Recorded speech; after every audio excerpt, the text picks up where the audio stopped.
হিজরিতে যেই সকল ঘটনাগুলো উল্লেখযোগ্য, আল্লাহ রসুল হিজরত করার পর দ্বিতীয় বৎসর ঘটে যাওয়া অন্যতম একটি ঘটনার আলোচনা গত কয়েক সপ্তাহে হয়েছে। সেটি হলো কেবলা পরিবর্তনের ঘটনা। মুসলমানের কেবলা বাইতুল মুকাদ্দাস ছিল। আল্লাহ রসুল আল্লাহর কাছে কামনা করতেন, দোয়া করতেন যেন বাইতুল মুকাদ্দাস থেকে কেবলাকে পরিবর্তন করে ইব্রাহিমী কেবলা বাইতুল্লাহর দিকে আল্লাহ কেবলাকে পরিবর্তন করে দেন, ফিরিয়ে দেন। আল্লাহ তাআলা সেই দোয়া কবুল করে কেবলা পরিবর্তন করে বাইতুল্লাহকে কেবলা বানিয়ে দিলেন। মদিনা শরীফ থেকে উত্তর দিকে বাইতুল মুকাদ্দাস, যখন বাইতুল মুকাদ্দাসের কেবলা রহিত হয়ে বাইতুল্লাহকে কেবলা বানানো হলো, তখন মসজিদের উত্তর দিকে ফিরে তারা আর নামাজ আদায় করতেন না। এখন মসজিদ থেকে পুরা বিপরীত দিকে দক্ষিণ দিকে কেবলা হলো, যেটা এখন মদিনা শরীফ থেকে আমরা মক্কার দিকে দক্ষিণ দিকে কেবলা, সেদিকে ফিরে নামাজ আদায় করি। যখন মসজিদে নববীতে কেবলা সম্পূর্ণ বিপরীত দিকে চলে আসলো, দক্ষিণ দিক থেকে উত্তর দিক থেকে দক্ষিণ দিকে কেবলা চলে আসলো, তো মসজিদের গতি পাল্টে গেল। যেই দিকে মেহরাব ছিল সেই দিকের মেহরাব বন্ধ করে দিয়ে নতুন করে মেহরাব তৈরি করা হলো উল্টা দিকে। যখন দক্ষিণ দিকে মেহরাব তৈরি করা হলো এবং দক্ষিণ দিকে প্রথম কাতার শুরু হতে লাগলো, তখন উত্তর দিকে কিছু জায়গা ফাঁকা রইল মসজিদের ভিতরেই। এখন আমরা আজকে গাউসুল আজমে পশ্চিম দিকে ফিরে নামাজ পড়েছি। আমরা হয়তো মনে করেন 7-8 কাতার ছিলাম, মসজিদের পিছনে কয়েক কাতার ফাঁকা ছিল। এটাই যদি মনে করেন মসজিদে নববী ধরে নেন, কেবলা ওই দিকে চলে গেল, তখন পশ্চিম দিকে তথা সামনের দিকে এখন যেটা, সেখানে কয়েক কাতার ফাঁকা পড়ে যাবে। মসজিদে নববীতে এটা হয়েছিল। উত্তর দিকে যেহেতু ফাঁকা রয়ে গেল, এখন উত্তর দিকে একটা মাদ্রাসা করা হলো। এই মাদ্রাসাটার নাম সুফা মাদ্রাসা। কি মাদ্রাসা? সুফা। আপনারা যে মাদ্রাসা দেখেন, মাদ্রাসাগুলোতে পবিত্র কোরআন পড়ানো হয়, রাসূলুল্লাহর হাদিস পড়ানো হয়। এই মাদ্রাসাগুলোর ইতিহাস অনেক পুরাতন। অনেকে মাদ্রাসা চিনে না, মাদ্রাসায় কি পড়ানো হয় বুঝে না, মাদ্রাসার ইতিহাস জানে না, মাদ্রাসার শিকড় কতটা গভীর জানে না। তারা মাদ্রাসা সম্পর্কে বিরূপ মন্তব্য করে। আমাদের সেই সকল ভাইরা মাদ্রাসা সম্পর্কে জানে না, এটাই হলো তাদের সমস্যা। তারা মনে করে যে স্কুল, কলেজ, ভার্সিটি এটাই হলো মূল শিক্ষা। ইংরেজরা এই দেশে আসার আগে মানুষ স্কুল শব্দ চিনত না, কলেজ শব্দ চিনত না, ইউনিভার্সিটি শব্দ চিনত না। মাদ্রাসা শুরু হয়েছে কবে? সম্মানিত উপস্থিতি, আল্লাহ রাব্বুল আলামিন যখন হযরত আদম আলাইহিসসালাতু ওয়াসসালামকে সৃষ্টি করলেন, তখন আদমকে দুনিয়াতে পাঠান নাই। হযরত আদম তখনও জান্নাতে। আল্লাহ তাআলা তখনই মাদ্রাসা বানিয়ে ফেলছেন। সুবহানাল্লাহ বলেন। وعلم آدم الأسماء كلها ثم عرضهم على الملائكة فقال أنبئوني بأسماء هؤلاء إن كنتم صادقين। এই আয়াতের মধ্যে আসমানি মাদ্রাসার কথা আছে। সেই মাদ্রাসার শিক্ষক স্বয়ং আল্লাহ। নবীদের শিক্ষককে আল্লামানি রাব্বি ফাআহসানা তা'লিমি ওয়া আদ্দাবানি রাব্বি ফাআহসানা তা'দিবি। নবীজি বলেন, দুনিয়ার কারো কাছে আমি পড়ি নাই, কেউ আমার শিক্ষক না, আমার শিক্ষক স্বয়ং আল্লাহ। আল্লাহ আমাকে শিক্ষা দিয়েছেন, উত্তম সর্বোত্তম শিক্ষা দিয়েছেন। আল্লাহ আমাকে আদব দীক্ষা দিয়েছেন, সর্বোত্তম দীক্ষা দিয়েছেন। এই জন্য মাদ্রাসায় দুইটা জিনিস আছে, স্কুলে একটা আছে, শিক্ষা আছে, দীক্ষা নাই। মাদ্রাসায় শিক্ষা আছে, দীক্ষাও আছে। শুধু নামাজের কথা পড়ানো হয় না, মাদ্রাসার প্রতিটা বাচ্চা 5 ওয়াক্ত নামাজ বাধ্যতামূলক পড়তেই হবে। উস্তাদ নামাজ পড়তে হবে। রোজার কথা শুধু বলা হয় আর পড়ানো হয় তাই না, মাদ্রাসার প্রতিটা শিক্ষক, প্রতিজন শিক্ষক, প্রতিটা ছাত্র রোজা রাখবে। হারাম হালালের কথা শুধু পড়ানো হয় তা না, হারাম হালাল বুঝে শুনে হালালগুলোকে পালন করা, হারামগুলো থেকে বেঁচে থাকা, এটা সেখানে প্র্যাকটিক্যাল শেখানো হয়। কিন্তু এই বিষয়টা ওখানে নাই। শিক্ষকও বেনামাজি, ছাত্রও বেনামাজি। আমার কথা কি বাড়াবাড়ি হয়ে যাচ্ছে? আমাকে মাফ করবেন যদি বাড়াবাড়ি হয়। শিক্ষকও চুরুট টানে, ছাত্রও কি টানে? চুরুট টানে। শিক্ষকও দাঁড়ায় পেশাব করে, ছাত্র দাঁড়ায় আমতে। বিশ্বাস হয় না? আমি মানে বাড়াবাড়ি করলে আমাকে বলে দিবেন। তখনও পদ্মা সেতু হয় নাই।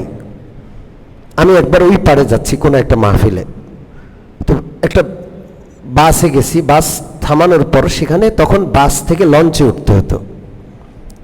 বাস 2 রকমের ছিল, এক বাস যারা ফেরিতে করে যেত, আরেক রকমের বাস ছিল লঞ্চ পারাপার। আপনারা জানেন তো নাকি? তো একবার এক লঞ্চ পারাপার বাসে উঠলাম।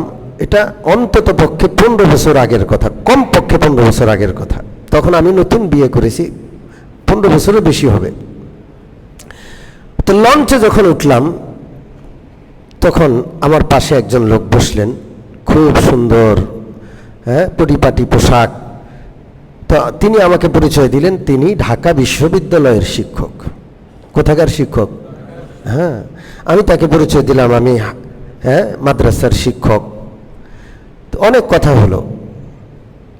এরপরে যখন লঞ্চ থেকে নামলাম ওই পাড়ে গিয়ে, তো লঞ্চ থেকে নেমে আমরা বাসের দিকে আবার যাচ্ছি, আরেকটা বাসে উঠতে হবে। আমি তাকায় দেখলাম ওই বিশ্ববিদ্যালয়ের শিক্ষক এই সামান্য একটু দূরে গিয়ে চেন্ট খুলে সেখানে দাঁড়ায় দাঁড়ায় প্রস্রাব করতেছে। লজ্জাও নাই যে একটু দূরে যাই, মানুষের চোখে না পড়ে, একটু দূরে যাই বা একটু আড়ালে যাই না। খুব আফসোস লাগলো আমার যে তিনি ঢাকা বিশ্ববিদ্যালয়ের শিক্ষক, আর তিনি এভাবে এতগুলো যাত্রী, শত শত যাত্রী লঞ্চ থেকে নামছে, কয়েক বাসের যাত্রী, উনি ওখানে প্যান্টের চেন খুলে একটু সামান্য একেবারে খোলা জায়গার মধ্যে পেশাব করে দিচ্ছেন। সম্মানিত উপস্থিতি, আমি বলছিলাম রাসূলুল্লাহ সাল্লাল্লাহু আলাইহি ওয়াসাল্লাম মসজিদের কিবলা পরিবর্তন হওয়ার পর মসজিদে নববীর ভিতরে মাদ্রাসা শুরু করলেন। এই মাদ্রাসার ইতিহাস রাসূলুল্লাহ থেকে নয়, এরও অনেক আগে থেকে। সূরা বাকারা আমার সামনে আছে, আয়াত নম্বর 31। আয়াত নম্বর 31। নবীদের শিক্ষক স্বয়ং কে? আল্লাহ। হযরত আদমকে সৃষ্টি করার পর আল্লাহ শিক্ষকতা করে হযরত আদমকে শিখালেন। ওয়া আল্লামা আদামাল আসমাআ কুল্লাহা। হযরত আদমকে যেহেতু আল্লাহ মানুষ বানিয়েছেন, নবী বানিয়েছেন, পৃথিবীতে আল্লাহ তাআলা তার প্রতিনিধি হিসেবে পাঠাবেন, আর ফেরেশতারা তখন প্রশ্ন করেছিল যে আদমকে কেন বানাবেন, আদম সন্তানকে কেন বানাবেন? ওরা তো পৃথিবীতে গিয়ে দাঙ্গা হাঙ্গামা করবে, মারামারি ঝগড়া ফাসাদ করবে। আমরা তো আছি, আমরা কি যথেষ্ট না? ওয়া নাহনু নুসাব্বিহু বিহামদিকা ওয়া নুকদ্দিসু লাক ক্বালা ইন্নী আ'লামু মা লা তা'লামুন। ফেরেশতারা বলে, আল্লাহ গো, আমরা আপনার তাসবিহ পড়ি, আপনার ইবাদত করি, আপনার গুণগান গাই, মানুষ বানানোর দরকার কি? আমরা যা করি তা দিয়ে কি হয় না? তো আল্লাহ তাআলা শুধু ইবাদতের জন্য, শুধুমাত্র তাসবিহ পড়ার জন্য আল্লাহ মানুষ বানান নাই। আল্লাহ প্রতিনিধি বানিয়েছেন যারা জমিনে এসে আল্লাহর রাজ কায়েম করবে, আল্লাহর প্রতিনিধিত্ব করবে। এখন প্রতিনিধি হওয়ার যোগ্য কি মানুষ না ফেরেশতারা, এটা আল্লাহ পরীক্ষা করতে চাইলেন এবং বাস্তবে প্রমাণ করে দিতে চাইলেন যে আল্লাহর প্রতিনিধি হওয়ার যোগ্য আদম এবং আদম সন্তান, ফেরেশতারা সেই যোগ্যতা রাখে না। তখন আল্লাহ তাআলা একটা মজলিস কায়েম করলেন। সেই মজলিসের শিক্ষক হলেন স্বয়ংকে আল্লাহ। আল্লাহ হযরত আদমকে শিখাইলেন, আল্লামা আদামাল আসমা। সারা পৃথিবীর সমস্ত বিষয়গুলো আল্লাহ হযরত আদমকে শিখালেন। সেখানে উপস্থিত ছিলেন ফেরেশতারা, ফেরেশতাদের পাল্লায় পড়ে নাই। হযরত আদম সব বুঝে ফেললেন, সব শিখে ফেললেন। এবার আল্লাহ পরীক্ষা নিচ্ছেন, আম্বিউনি বিআসমাইহা, যা এতক্ষণ শিখাইলাম বলো তোমরা। ফেরেশতারা বলে, সুবহানাকা লা ইলমা লানা ইল্লা মা আল্লামতানা ইন্নাকা আনতাল আলিমুল হাকিম। আল্লাহ, আপনি যা শিখিয়েছেন তা তো আমরা বুঝি নাই, আমরা বলতে পারবো না।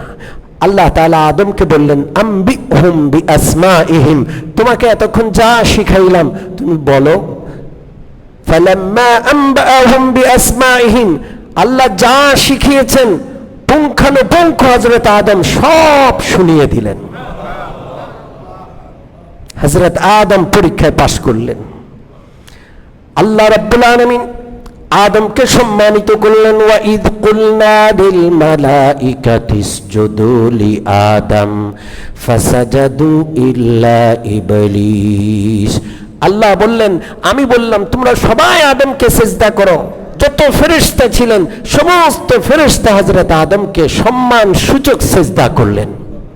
একজন করে নাই, ইল্লা ইবলিস আবা ওয়াস্তাকবার, অহংকার প্রদর্শন করলো, সিজদা করতে অস্বীকৃতি জ্ঞাপন করলো। আল্লাহ তাকে জান্নাত থেকে বিতাড়িত করে দিলেন। এটা কিন্তু মাদ্রাসা। সমস্ত নবীদের শিক্ষক কে? আল্লাহ।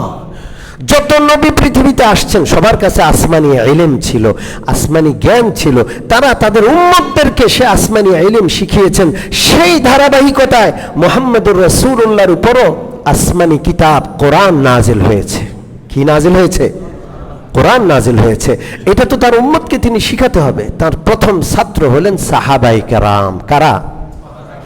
আল্লাহ রাসূল হিজরত করে মদিনায় যাওয়ার আগে মক্কা শরীফে রাসূলুল্লাহর মাদ্রাসা ছিল। সেই মাদ্রাসার নাম দারুল আরকাম। কি বলেন? জোরে বলেন, নাম কি? দারুল আরকাম। সেই মাদ্রাসায় হযরত আবু বকর ছাত্র, হযরত ওমর ছাত্র।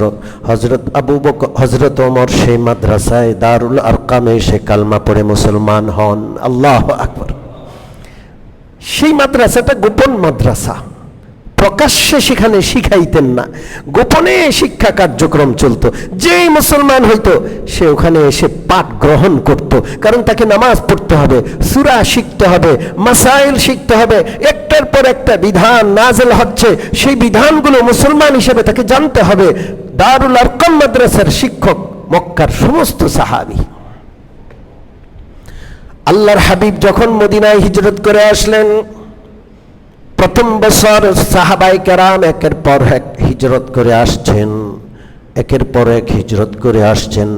আনুষ্ঠানিক মাদ্রাসা করার সুযোগ ছিল না। মসজিদে নববী নির্মাণ হলো। কিবলা পরিবর্তন হওয়ার পর যখন পিছনের দিক থেকে একটু জায়গা ফাঁকা হলো, সেখানে আল্লাহ রাসূল মাদ্রাসা স্থাপন করলেন। নাম হলো মাদ্রাসাতুস সুফফা। সুফফা শব্দের অর্থ ছাউনি। সুফফা শব্দের অর্থ কি? যাত্রী ছাউনি। দেখছেন? হ্যাঁ, আমাদের মসজিদের সামনে একটা ছাউনি বানাইছে, খেয়াল করছেন? এটা বানানোর আগে আমরা দৌড়ে এসে মসজিদে ঢুকতে ঢুকতে ভিজে যাইতাম, মনে আছে না? হ্যাঁ, এটা বানাইছে, অনেক খরচ হয়েছে, অনেকে আবার রাগও করছে, কিন্তু এটা অনেক সুন্দর হয়েছে, মানসম্পন্ন হয়েছে। আলহামদুলিল্লাহ বলেন। যারা এটা করেছেন, শ্রম দিয়েছেন, আল্লাহ তাদেরকে উত্তম প্রতিদান দান করেন। এই যে ছাউনি, এটার নাম ছাউনি। এখন আমরা সুন্দর করে এসে দাঁড়াই, জুতা খুলি, বৃষ্টি মুষলধারে হচ্ছে, গাড়িটা একটু চাপায় রাখলে গাড়িতে ঢুকতে বৃষ্টিতে আর ভিজতে হয় না। আলহামদুলিল্লাহ বলেন। এটা ছাউনি, সুফা একটা ছাউনি। মসজিদে নববীর ভিতরে কেবলা পরিবর্তনের পরে পিছনের ফাঁকা জায়গায় একটা ছাউনির মতো করা হলো। সেখানে কারা থাকতেন? গোটা আল্লাহ রসুলের সমস্ত সাহাবায়ে কেরাম, মাদ্রাসার ছাত্র, রাসূলুল্লাহর ছাত্র। কিন্তু সুফায় সবাই থাকতেন না যারা গরিব, যাদের বাড়ি নাই, ঘর নাই, বউ নাই, বাচ্চা নাই, শুধুমাত্র ইলম শিখার জন্য আসছে, কামাই রোজগারের ব্যবস্থা নাই, খাবারের কোনো ব্যবস্থা নাই, কাজ কারবার নাই, তারা এখানে থাকেন। এখানের ছাত্রদের সংখ্যা কখনো বেশি হইতো, কখনো কম হইতো, কখনো 70-80 জন এরকম, কখনো 60 জন এরকম করে চলতো। কিন্তু সর্বমোট যারা এই সুফায় কখনো না কখন অবস্থান করেছেন, এই সমস্ত সাহাবাদের গণনা করলে 400 সাহাবা পাওয়া যায়। কয়শো সাহাবা? 400 সাহাবা। এরা কোনো কাজ করতেন না, এরা এখানে বাস কোনো খাবার আসলে খাইতেন, না আসলে উপোস থাকতেন, পেটে ভাতে পড়ে থাকতেন রাসূলুল্লাহর দরবারে 24 ঘন্টা, 24 ঘন্টা এখানে পড়ে থাকতেন। এরা হলো তালেবুল ইলম। এদের মধ্যে সবচেয়ে বেশি যার নামটা প্রচারিত হয় তিনি হলেন হযরত আবু হুরায়রা রাদিয়াল্লাহু আনহু। কি নাম? আবু হুরায়রা রাদিয়াল্লাহু আনহু। এই সাহাবীকে চিনে না এমন মানুষ নাই। হাদিসের শুরুতে এই সাহাবীর বর্ণনা হিসেবে নাম বারবার বারবার পঠিত হয়, সবাই চিনে। আবু হুরায়রা রাদিয়াল্লাহু আনহুর আসল নাম হলো আব্দুর রহমান ইবনে সাখর। আব্দুর রহমান ইবনে সাখর। কি নাম? আব্দুর রহমান ইবনে সাখর। দাউস গোত্রে তিনি বসবাস করতেন, মক্কা থেকে একটু দূর, দাউস গোত্র। তার গোত্রের সর্দার তিনি এসে মুসলমান হলেন মক্কায়। এরপর তিনি গিয়া তার গোত্রে দাওয়াত দিলেন, তখন ওই সর্দারের হাতে হযরত আবু হুরায়রা মুসলমান হলেন। মা তখনও মুসলমান হন নাই। হযরত আবু হুরায়রা 6ষ্ঠ হিজরিতে রাসূলুল্লাহ হিজরত করে মদিনায় যাওয়ার 6তম বৎসর, 6ষ্ঠ হিজরিতে তিনি দাউস গোত্র থেকে হিজরত করে মাকে নিয়ে মদিনায় আসলেন। মা কিন্তু মুসলমান না। মা কি না? জোরে বলেন। মুসলমান না। কিতাবে লেখে মা প্রতিদিন আবু হুরায়রাকে মারধর করতেন। কি করতেন? কেন মুসলমান হয়েছে? কেন সারাদিন রাসূলুল্লাহর দুয়ারে বসে থাকে, পড়ে থাকে? হাদিসে আছে একদিন আবু হুরায়রা কাঁদতে কাঁদতে রাসূলুল্লাহর কাছে গেলেন, বললেন, ইয়া রাসূলুল্লাহ, আমার মা এখনো মুসলমান হন নাই, আপনি জানেন, কিন্তু আজ পর্যন্ত বলি নাই, আমাকে প্রতিদিন মারে, আজকেও আমাকে মেরে আমার শরীরে দাগ বসায় দিয়েছে, দেখেন রক্ত বের হয়। নবীজি বললেন, তোমার মা তোমাকে শাসন করেছে, আমার কিচ্ছু বলার নাই। বললেন, ইয়া রাসূলুল্লাহ, আমি আমার মার বিরুদ্ধে অভিযোগ করতে আসি নাই, আমি এসেছি মার জন্য দোয়া চাইতে। ইয়া রাসূলুল্লাহ, আমার মার জন্য একটু দোয়া করেন, আল্লাহ যেন আমার মাকে মুসলমান হওয়ার তৌফিক দান করেন। আল্লাহ রাসূল সাল্লাল্লাহু আলাইহি ওয়াসাল্লাম বললেন, আমি দোয়া করলাম। হাত তুললেন, রাসূলুল্লাহ দোয়া করলেন, আল্লাহ আবু হুরায়রার মাকে হেদায়েত দেন। শুধু এইটুকু বললেন, ইহদি উম্মা আবি হুরায়রা, আল্লাহ আবু হুরায়রার মাকে হেদায়েত দেন। হযরত আবু হুরায়রা রাসূলুল্লাহর দোয়া কবুল হয় এটা অন্তর থেকে বিশ্বাস করেন। মসজিদ নববী থেকে বের হয়ে বাড়ির দিকে দৌড় দিলেন। উদ্দেশ্য হলো দেখা আমি আগে পৌঁছি দৌড়ে, না রাসূলুল্লাহর দোয়া আগে কবুল হয়। ঘরের দুয়ারে এসে দেখেন ঘর ভিতর থেকে বন্ধ, আর ভিতরে গোসলের পানির আওয়াজ শোনা যায়। আবু হুরায়রা দরজা নক করেন, ভিতর থেকে আওয়াজ আসে, কে? আবু হুরায়রা বললেন, মা, আমি আবু হুরায়রা। মা বললেন, আবু হুরায়রা একটু অপেক্ষা করো, আমি গোসল করছি। কত অত্যাচার করেছি, কত নির্যাতন করেছি, কত মারধর করেছি, মুসলমান কেন হলা তুমি? আজকে আল্লাহ আমাকে হেদায়েত দিয়েছেন, আমি গোসল করে পবিত্র হচ্ছি, তুমি আসো, আমি তোমার হাতে হাত দিয়ে কালমা পড়ব, লা ইলাহা ইল্লাল্লাহু মুহাম্মাদুর রাসূলুল্লাহ। হযরত আবু হুরায়রার মা মুসলমান হলেন। এই আবু হুরায়রা সুফা মাদ্রাসায় পড়ে থাকতেন, খাবার আসলে খাইতেন, খাবার নাই উপোস থাকতেন। হযরত আবু হুরায়রা রাদিয়াল্লাহু তাআলা আনহু বলেন, কোন সময় কারো কাছে খাবার চাইতাম না, কষ্ট করতাম ক্ষুধা, কিন্তু কারো কাছে চাইতাম না। একদিনের ঘটনা, হযরত আবু হুরায়রা ক্ষুধা আর সইতে পারেন না, অপেক্ষা করছেন মসজিদ থেকে বের হয়ে, মসজিদের সামনে রাস্তা, কেউ আসে কিনা। তাকায় দেখলেন, দূর থেকে দেখা যায় সিদ্দিক আকবর আবু বকর রাদিয়াল্লাহু তাআলা আনহু আসছেন, রাস্তা দিয়ে যাবেন। হযরত আবু হুরায়রা উঠে দাঁড়ালেন, প্রস্তুতি নিয়ে সালাম দিলেন, আর একটি আয়াত উল্লেখ করে সে আয়াত সম্পর্কে একটা বিষয় জানতে চাইলেন। উদ্দেশ্য মাসলা জানা না, উদ্দেশ্য হযরত আবু হুরায়রার চেহারা দেখে, তার অবস্থা দেখে যেন আবু বকর বুঝেন আবু হুরায়রা ক্ষুধার্ত, আর যেন আবু হুরায়রাকে একটু দাওয়াত দিয়ে নিয়ে যায় বা খাবারের আয়োজন করেন। হযরত আবু বকর রাদিয়াল্লাহু তাআলা আনহু আসলেন, আবু হুরায়রা রাদিয়াল্লাহু তাআলা আনহু আয়াত সম্পর্কে জিজ্ঞাসা করলেন, জানতে চাইলেন। হযরত আবু বকর জবাব দিয়ে, উত্তর দিয়ে তিনি চলে গেলেন। আবু হুরায়রা আফসোস করছেন, আহা, আমার চেহারা দেখে বুঝলেন না আবু বকর আমি যে ক্ষুধার্ত। আবার বসে আছেন, আরেকজন নিকেও আসে। কিছুক্ষণ পরে হযরত ওমর আসলেন। হযরত ওমরের কাছে আয়াত জিজ্ঞেস করে জানতে চাইলেন, এই আয়াতে কি আছে, এই আয়াতের মাসলাটা কি। হযরত ওমরও আয়াতের মাসলা বলে হযরত ওমরও চলে গেলেন। এবার আসলেন বিশ্বনবী মুহাম্মদুর রাসূলুল্লাহ সাল্লাল্লাহু আলাইহি ওয়াসাল্লাম। আবু হুরায়রা আগের মতো উঠে সালাম দিলেন। মাসলা জিজ্ঞেস করতে রাসূলুল্লাহর চেহারায় মুস্কি হাসি ফুটে উঠল। আল্লাহ রসুল বুঝে ফেললেন এখানে মাসলা জিজ্ঞেস করা উদ্দেশ্য না, উদ্দেশ্য হলো আবু হুরায়রা ক্ষুধার্ত। আল্লাহ রসুল চেহারা দেখে, বাবা যেমন সন্তানের চেহারা দেখে বুঝে সন্তান কি চায়, নবী উম্মতের চেহারা দেখে বুঝেন উম্মতের কি সমস্যা। আল্লাহ রসুল মুস্কি হাসলেন, আবু হুরায়রার হাত ধরে আবু হুরায়রাকে টেনে নিজের হুজরার, আল্লাহ রসুল সাল্লাল্লাহু আলাইহি সাল্লামের হুজরায় নিয়ে আসলেন। পর্দার আড়াল থেকে আম্মা জানদের কাউকে ডেকে বললেন, ঘরে খাবার আছে কিনা। ভিতর থেকে একজন আম্মা জান বললেন, ইয়া রাসূলুল্লাহ, অমুক সাহাবী আপনার ঘরে একটু দুধ পাঠিয়েছেন, এক পেয়ালা দুধ আছে।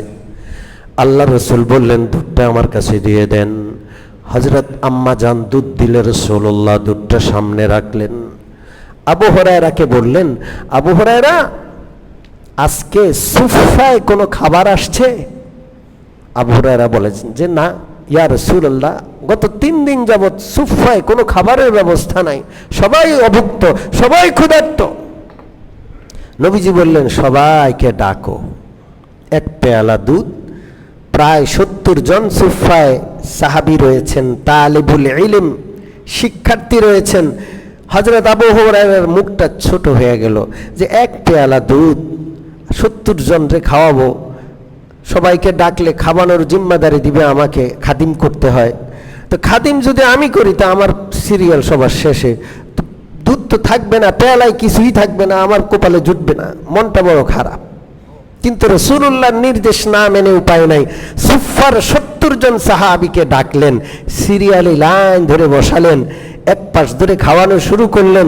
প্রত্যেকেই তৃপ্তি সহকারে খায়, পান করে, একজনের পর একজন পান করতে করতে 70 জন পান করলো, পেয়ালার দুধ এক ফোঁটাও কমে নাই।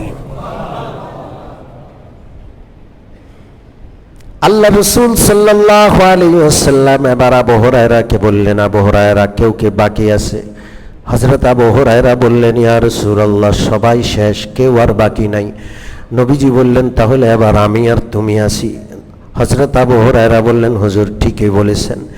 আল্লাহ রাসূল বললেন, তুমি আগে পান করো।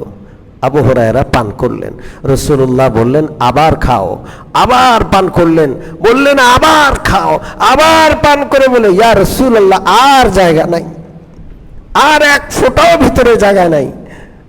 এরপরে রাসূলুল্লাহ সাল্লাল্লাহু আলাইহি ওয়াসাল্লাম বিসমিল্লাহির রহমানির রহিম পড়ে পেয়ালাটা মুখে দিয়ে চুমুক দিয়ে বাকি অংশটা পান করে নিলেন। আল্লাহু আকবার।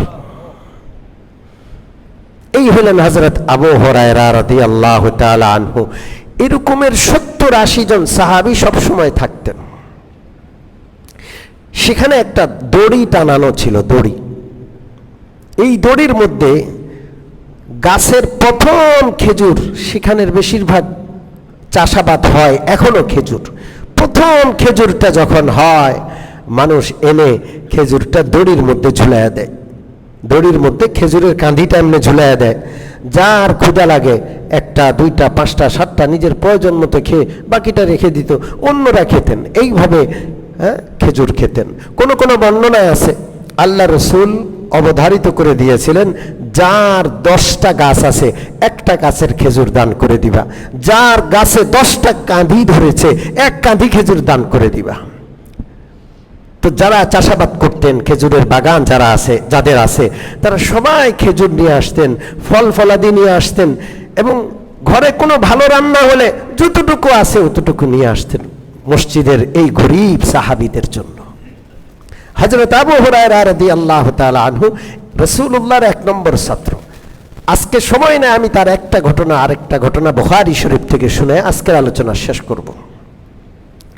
হযরত আবু হুরায়রা রাত-দিন রাসূলুল্লাহর কাছে পড়ে থাকে। 6ষ্ঠ হিজরির শেষে আসছেন, 6 বছর রাসূলুল্লাহর সোহবত পান নাই মদিনায়, আর মক্কার 13 বছর তো পানই নাই। এই জন্য খুব আফসোস ছিল যে হায় হায়, কত সাহাবী আছেন যারা 23 বছরের পুরা নবুয়তি জিন্দেগি পাইয়েছেন, আর আমি তো একবারে শেষে আসছি। আমার যে এই পিছনের সময়টা ছুটে গেল, আমি এই অল্প সময় যেটা পাইলাম এটাকে এমন কাজে লাগাবো, এমনভাবে পোষাবো যেন আমার আগেরগুলো পুষিয়ে যায়। এই জন্য কোনো কাজ করতেন না, এখানে পড়ে থাকতেন। হযরত আবু হুরায়রা রাদিয়াল্লাহু তাআলা আনহু বলেন, ক্ষুধার তাড়নায় ক্ষুধা সহ্য করতে না পেরে অনেক সময় উপর হয়ে জমিনের উপর পেটটা লাগাইয়া দিতাম, যেন জমিনের ঠান্ডায় ক্ষুধার আগুন কিছুটা স্তিমিত হয়। অনেক সময় বেহুশ হইয়া মসজিদের দুয়ারে পড়ে থাকতাম। মানুষ মনে করতো আবু হুরায়রার মৃগী রোগ। সেই যুগে মৃগী রোগের চিকিৎসা করত, গর্দানের মধ্যে পাও দিয়া দাবাইতো। মানুষ মসজিদে ঢুকছে, বাহির হচ্ছে, আবু হুরায়রা পড়ে আছে, মনে করতো যে মৃগী রোগ হয়েছে, তো সবাই পাও দিয়া গর্দানের মধ্যে চাপ দিত। হযরত আবু হুরায়রা বলেন, আমার কোনো মৃগী রোগ না, আমার রোগটা ছিল ক্ষুধার রোগ। ক্ষুধার তাড়না বরদাস্ত না করতে পেরে এইভাবে পড়ে থাকতাম। কত কষ্ট। একদিন আল্লাহ রাসূল সাল্লাল্লাহু আলাইহি ওয়াসাল্লামের সামনে হযরত আবু হুরায়রা একটা অভিযোগ করলেন, ইয়া রাসূলুল্লাহ, সংসার নাই, কামাই রোজগারের কোনো ব্যবস্থাপনা নাই, কোথাও আমি সময় দেই না, রাত দিন 24 ঘন্টা আপনার সুফা মাদ্রাসায় অবস্থান করি, কিন্তু আফসোস আমি আপনার কথা শুনি আর ভুলে যাই, কিছুই মনেই থাকে না। এই সমস্যাটা আছে না নাই? আপনাদের আছে? আফাতুল ইলমি আন নিসিয়ান, একটা প্রবাদ বাক্য আছে আরবিতে। প্রবাদ বাক্যটার অর্থ হলো শিক্ষার একটা বড় মুসিবত হলো ভুলে যাওয়া। আপনি সারা রাত পড়লেন, সকালে কিছুই মনে করতে পারেন না। সব পড়াশোনা করে পরীক্ষার হলে গেলেন, এখন কিছুই মনে আসে না। আমাদের বাচ্চাদের এই সমস্যাটা আছে না নাই? জোরে বলেন, আছে না নাই? অনেকে আমাদের কাছে এসে বলেন, প্রিয় ভাইরা, আপনাদের বাচ্চাদেরকে নামাজ পড়াবেন, যে নামাজ পড়বে না সে ভুলে যাবে, যে নামাজ পড়বে না সে আল্লাহর অবাধ্য, আল্লাহকে সেজদা করে না সে। তা আল্লাহর অবাধ্যের দিলে আল্লাহ ইলম দিবেন না, শিক্ষা গ্রহণের মতো যোগ্যতা দিবেন না। নামাজ পড়তে হবে। আর নামাজের পর একটা দোয়া আছে, রব্বি জিদনি ইলমা রব্বি ইশরাহলি সাদরি ওয়া ইয়াসসিরলি আমরি ওয়াহলুল উকদাতাম মিন লিসানি ইয়াফকাহু কওলি। বাচ্চাদেরকে শিখাবেন, বাচ্চারা যেন প্রত্যেক নামাজের পর পড়ে। আর আমরা যারা বুড়ো হয়ে গেছি, আমরা তো এখন আর নিয়মিত মাদ্রাসায় পড়ি না, আমাদের স্মরণ শক্তির দরকার নাই নাকি? নাকি দরকার আছে, আমাদের আরো বেশি দরকার। আমরা ভুলে যাই, অনেক সময় নিজের সন্তানের নামও ভুলে যায়, আছে না নাই? এরকম বুড়া মানুষ আছে না নাই? কিন্তু নিজের জীবনের শেষ বয়স পর্যন্ত স্মৃতিশক্তি ধরে রাখা এটা অত্যন্ত জরুরি। এই জন্য আল্লাহর কাছে দোয়া করবেন, প্রত্যেক নামাজের পরে এই দোয়াগুলো আপনারাও পড়বেন যারা বৃদ্ধ আছেন। আল্লাহ যেন শেষ নিঃশ্বাস পর্যন্ত হুঁশে জ্ঞানে রাখেন, স্মৃতিশক্তি ঠিক রাখেন, আমিন বলেন। তো হযরত আবু হুরায়রা রাসূলুল্লাহর কাছে অভিযোগ করলেন, ইয়া রাসূলুল্লাহ, আমি এত পরিশ্রম করি, আপনার মুখ নিঃসৃত বাণীগুলো শুনে মুখস্থ রাখার চেষ্টা করি, কিন্তু আমার স্মরণ থাকে না, আমি এই শুনি এই ভুলে যাই। আল্লাহ রাসূল সাল্লাল্লাহু আলাইহি ওয়াসাল্লাম বললেন, আবু হুরায়রা, তোমার চাদরখানা এখানে বিছায়া দাও। রাসূলুল্লাহর সামনে, বুখারী শরীফের হাদিস, বুখারী শরীফ প্রথম খণ্ডে ইলম অধ্যায়, জ্ঞান অধ্যায় এটা আছে। হযরত আবু হুরায়রা নিজের গায়ের চাদরটা রাসূলুল্লাহর সামনে এইভাবে বিছায়া দিলেন। আল্লাহর হাবিব সাল্লাল্লাহু আলাইহি ওয়াসাল্লাম এইভাবে ইশারা করে কি জানি রাখলেন, কিছুই দেখা গেল না, কিন্তু ইশারা করলেন এইভাবে। আমরা যেমন কোনো কিছু রাখি, কোনো বর্তনে, কোনো পাত্রে, রাসূলুল্লাহ চাদরের মধ্যে কি জানি রাখলেন আর বললেন, জাম্মি, ও আবু হুরায়রা, এটাকে তুমি তোমার বুকের সাথে মিলিয়ে নাও। হযরত আবু হুরায়রাও এমন ভান করলেন যেন অনেক কিছু আছে, উনি একেবারে এটারে খুব সুন্দর করে চতুর্দিক থেকে এটাকে নিলেন যেন এটার ভিতরে অনেক কিছু, এরপরে আস্তে গুটিয়ে এইভাবে বুকের সাথে লাগালেন। হযরত আবু হুরায়রা বলেন, এই কাজ করার পর জীবনে কোনোদিন কোনো বিষয় আর ভুলি নাই। উস্তাদের দোয়ার দরকার আছে না নাই? জোরে বলেন। শিক্ষকের খেদমত করে, শিক্ষককে খুশি করে তার দোয়া নেওয়ার দরকার আছে না নাই? শিক্ষকের সেবা এটা দুনিয়া থেকে মুছে গেছে, কওমি মাদ্রাসায় এখনো আছে। একজন শিক্ষক আসলে তার জুতাটা সিধা করে দেওয়া, একজন শিক্ষক চলে গেলে তার জুতাটা নিয়ে যাওয়া, শিক্ষকদের সেবা করা এটা এখনো আছে। স্কুলেও নেই, কলেজেও নাই, আছে? জোরে বলেন।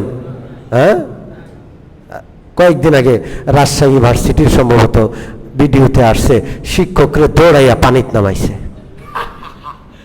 কোথায় নামাইছে আপনাদের মনে নাই? ভুলে গেছেন? হ্যাঁ, রাজশাহী না? রাজশাহী বিশ্ববিদ্যালয় শিক্ষকরা এমন দাওয়া করছে, শিক্ষক গিয়া কোথায় ফেলাইছে? পানিতে গিয়ে পড়ছে। এরপরে উপর থেকে জুতা, উপর থেকে ঢিল, ইট পাটকেল মারছে। এমন তো হওয়ার কথা ছিল না। শিক্ষকের সাথে বেয়াদবি করতে নাই। সম্মানিত উপস্থিতি, ইমামও শিক্ষক, মনে রাখবেন, ইমামও কি? শিক্ষক। ইমামের মর্যাদা কিসের মর্যাদা? শিক্ষকের মর্যাদা। এই জন্য কোনো সময় মুসল্লি ইমামের সাথে বেয়াদবি করতে নাই। কোনো কিছু না বুঝলে, কোনো কিছু পছন্দ না হলে সেটা একান্তে আলাপ করতে হয়। কিন্তু কিছু মুসল্লি আছে এত অবুঝ, কিছু তার পছন্দ হয় নাই, মসজিদের ভিতরে ঘ্যাঁ ঘ্যাঁ ঘ্যাঁ করে ওঠে, মসজিদের বাহিরে সিঁড়িতে গিয়েই সমালোচনা, চিৎকার চেঁচামেচি করে ইমামদেরকে ছোট করে বক্তব্য দেওয়া শুরু করে। এমন অবুঝ মুসল্লি আছে না নাই? শিক্ষক চিনে না, দোয়া নিতে হয় এটাও বুঝে না, নিজের ব্যক্তিত্ব প্রকাশ করে। ইমামের বিরুদ্ধে যে যত বেশি বলতে পারবে সে অত সাহসী, সে অত বীর, তার ব্যক্তিত্ব অনেক বড়, সবাই তারে দেখবে একটা বেটাই, ইমাম রেও ছাড়ে না। এমনটা করা যাবে না। আল্লাহ আমাদেরকে আদব আখলাক দান করেন। আমার আজকের আলোচনা ছিল কিবলা পরিবর্তন হওয়ার পর সবচেয়ে বড় ঘটনা ছিল যেই পাশটা ফাঁকা হয়ে গেছে, আগে কিবলা যেই দিকে ছিল ওই দিকটা যেহেতু ফাঁকা হয়ে গেছে, ওখানে রাসূলুল্লাহ একটা মাদ্রাসা প্রতিষ্ঠা করলেন। এই মাদ্রাসার নাম কি মাদ্রাসা? সুফা মাদ্রাসা। সুফা মাদ্রাসা সম্পর্কে আরো 2-4টা তথ্য আছে, আল্লাহ তৌফিক দিলে আগামী সিরাত মাহফিলে বলা হবে। আল্লাহ আমাদের সে পর্যন্ত ভালো রাখেন, সুস্থ রাখেন এবং রাসূলুল্লাহর জীবনীর আলোচনার এই প্রত্যেকটা সিরত মাহফিল থেকে আল্লাহ আমাদের শিক্ষা গ্রহণ করার, মনে রাখার তৌফিক দান করেন। আমিন। ওয়া আখিরু দাওয়ানা আনিল হামদুলিল্লাহি রাব্বিল আলামিন।